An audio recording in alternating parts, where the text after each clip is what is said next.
Hello guys, how's it hanging for me today? I think it's hanging a bit to the left, if you know what I mean.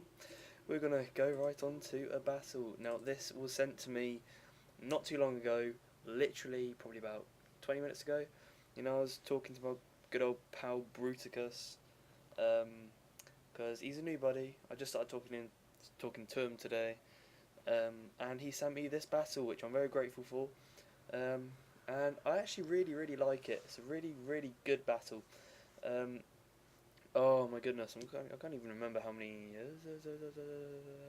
I can't remember how many stars he said the Death Shadow guy was. I'm not entirely sure. I'm sure we'll have a quick look in a minute. I think he must have said about an 8-star or something. This is gonna annoy me. It says 6, but always plus by 1 or 2, so I think he's about an 8-star. I'm not sure what. I'm not sure what coloured star he is, but I will ask Brooticus after this, and I will put it in the little description below. So let's go cracking with the units. So this is a bit of an Ashigaru spam on both sides, I'm not gonna lie. We've got 3 Yari Ashigaru up front, and then we've also got 1 rocking at the back there. We've then also got 4 Lone Sword guys. These guys are good in number, which is why they have got so many numbers, but they were nerfed. I mean, people used to bring massive spams of Lone Sword just because, like, the whole rock, paper, scissors formula of this game kind of allowed swords to completely dominate in any melee kind of situation. But swords were nerfed about this time last year, I think, and basically they're not as good, and people now don't spam them as much. Now they're kind of quite useless, but I mean, in this kind of number, they're pretty useful, especially if you're a low rank versus a very high rank. Spamming units is probably one of the only options you really have, because obviously if they just bring really elite units in small number and you just bring a massive army, obviously it will kind of negate the quality for quantity. So he's also got some Katana Samurai. These guys are good. As you will see below the map, I have got the little stat box out, and it says he's got melee attack of 10. Obviously his opponent will be playing Fugu Cook, and this is a lot of sword infantry, so it's pretty good that he did this. Oh yeah, then he's also got Brute Z, that's it, Brute Z, I like it. You know what, you guys, you need to start customizing your generals, because you all look like this, you all look the same. You've got Mr. Captain Cabinet, he's got that weird spiky thing going on with the cool colour scheme. Change it up a little bit, guys. But yeah, I mean, that's Brute. He's also rocking some Bocav. Love Bocav. Bocav are the pinnacle and at the cutting edge of pissing players off. They really are. If you know how to micro these guys, if you know how to kind of play them, they are devastatingly annoying. And he's also hiding his Yari Cav in the bushes. Ooh, lovely pink armour, I like that. Didn't see that before. So yeah, that's a good move, hiding them in the bushes. As long as your opponent is kept in the dark for as long as possible, it will go well. So his opponent, long Yari Ashigaru, some more Yari Ashigaru. Oh, Naginata Hero monk unit, Christ, some deadly stats going on there. But hero units, as I said before, they are game makers, so never rule it out. For what they lack in their number, they really do bring a lot of quality. I mean, what's that? 45 morale, that's retarded. Yari Ashigaru. So that pretty much makes up his melee fighting force, which is pretty strange given the guy's rank. It's very strange.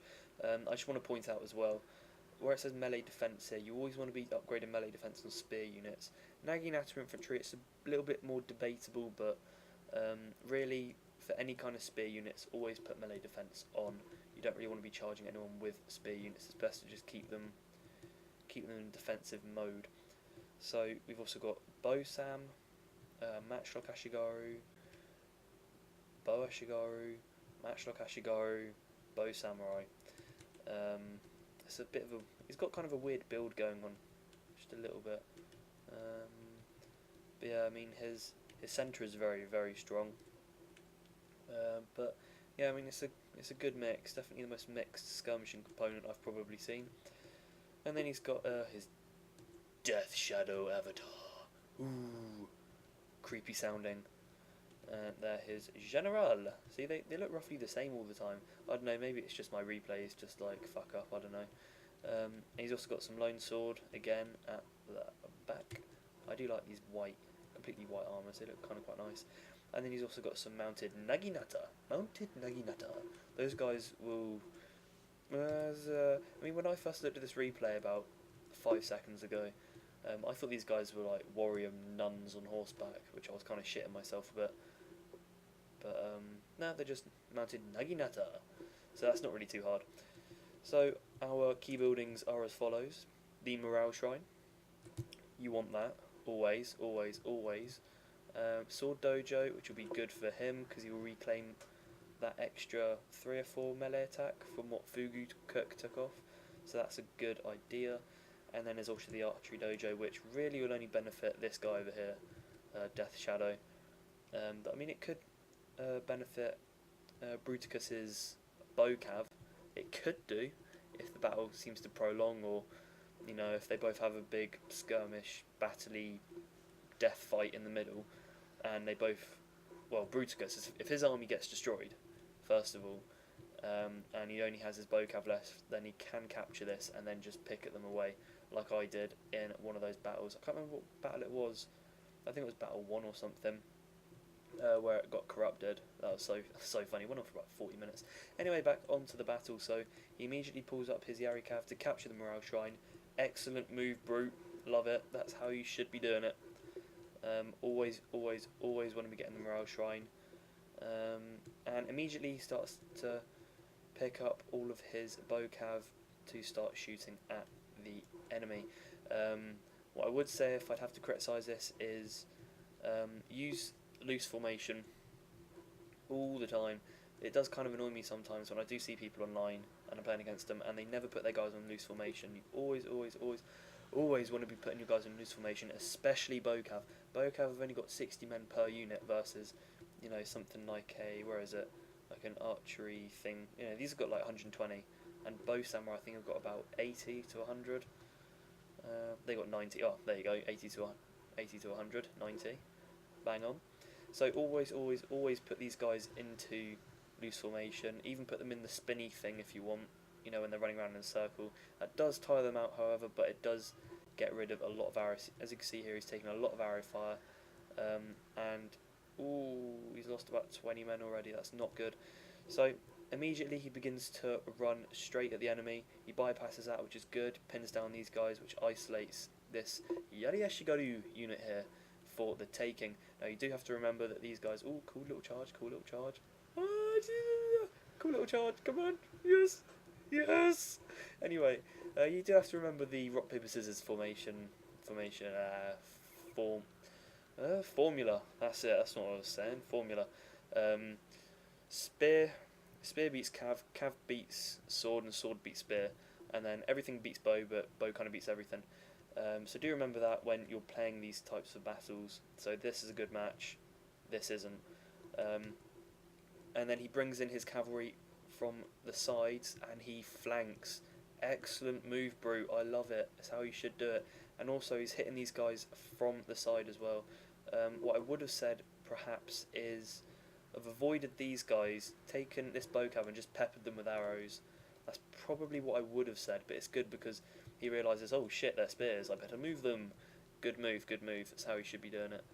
And then he just goes for his general. He comes around for the wrap, and that's how it was played. Now he did keep his general back here, which isn't a good idea. You never ever want to do that. When I was watching this replay, I was holding my breath because, as you can see, these guys have got fairly low morale.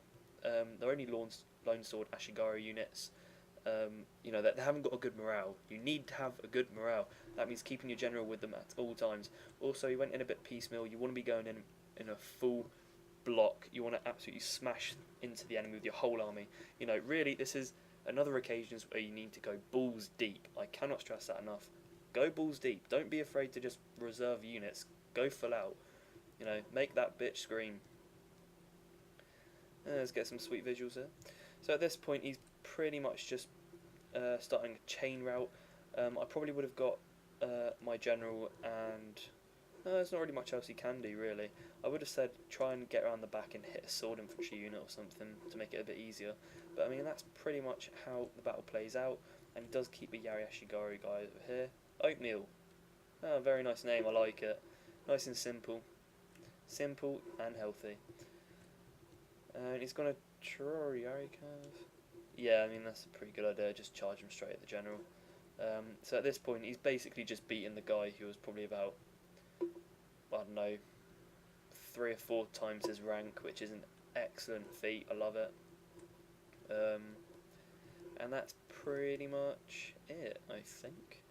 I think the guy rage quits, I'm not entirely sure. Yep, there we go, there's the freeze. So let's get rocking to the result. Oh no, there's not going to be a result screen. Oh, that's bollocks. So yeah, I mean, things to kind of take away from that. I mean, if you're playing someone who's hopelessly a higher rank than you, obviously just spam the shit out of any type of unit you can. If you have an army that's twice their number or 3 times their number, more often than not you will beat them. I'm not talking spamming a certain unit. I mean, that's a little bit too harsh. I mean, there may be a few ranks ahead, but come on, you know. But I mean, just spam loads and loads and loads of units. You know, like Brooticus did there. I mean, 3 or 4 units of each. You know, that's fine. They'll be less pissed off at you then. So yeah, another idea is always go balls deep. You know, you don't want to be lingering behind. You want to charge in with your full force, smash into the enemy. That also give a bit of collective morale to your units as well. It was good that he led with his spear units. That's kind of another good idea. Letting them take the fall a little bit. However, I would say that I probably would have brought some Naginata attendants as well, just to cover the flanks of his army. As you would have seen, his Yari Ashigai would have been at the front. He had one at the back, which is excellent. Don't get me wrong, that is an excellent move. But if his opponent kind of cav spammed a little bit or had 2 Yari cav as well, that could have been pretty devastating given the size of his sword, sword force. That would have been pretty damn devastating. Anything else I can think about from that battle? Oh yeah, keep your general with you. Obviously, if you've got a shit ton of Ashigaru units, you need to keep your general with them at all times. It's another key thing. And Bocav, they're in low number. They have half the amount of troops as an Ashigaru unit, although yes, they are better. You do need to try and save as much as possible. You need to cut those corners off the casualties. So put them in loose formation. I can't stress that one enough either. So I hope you've enjoyed this battle. If anyone, anywhere, I don't mind who you are, if you have another kind of Shogun 2 battle, add me on Steam. My Steam name is just Legendary Vendetta, and I will probably commentate it and shove it on YouTube. So I hope you've enjoyed, and just message me or put in the comment section. So have a nice day.